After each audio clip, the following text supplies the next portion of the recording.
Can this AVGPC Blizzard gaming PC actually deliver on its promise of elite performance, or is it just another flashy tower? We're diving deep into this Intel Core i9-11900KF and RTX 5060Ti beast to find out. Right off the bat, the specs are seriously impressive. We're talking about an i9 processor that can hit a blistering 5.3 GHz, which is fantastic for those demanding games and heavy multitasking sessions.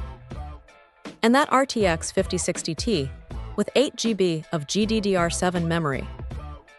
It's designed to push next-gen graphics, bringing real-time ray tracing and DLSS to the table for incredibly smooth and realistic gameplay.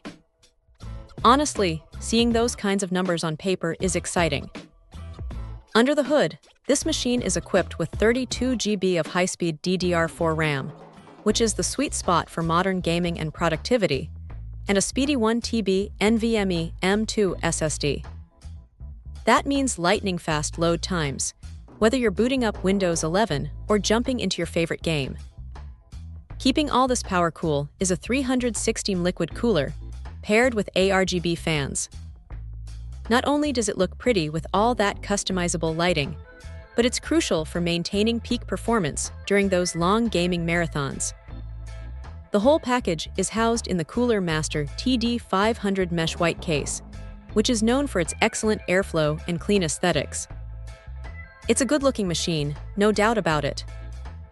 Powering everything is a robust 850W gold-rated PSU, which is more than enough to handle these components and offers some headroom for future upgrades. Plus, it even includes a keyboard and mouse, making it a truly ready-to-go solution for anyone looking to jump straight into gaming.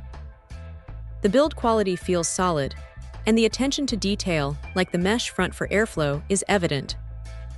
For anyone seeking a powerful, visually appealing gaming rig built and supported in the USA, the AVGPC Blizzard certainly makes a compelling case. It's a well-balanced system that should handle most modern titles with ease. Check out the video description for updated price. And thank you for watching this video.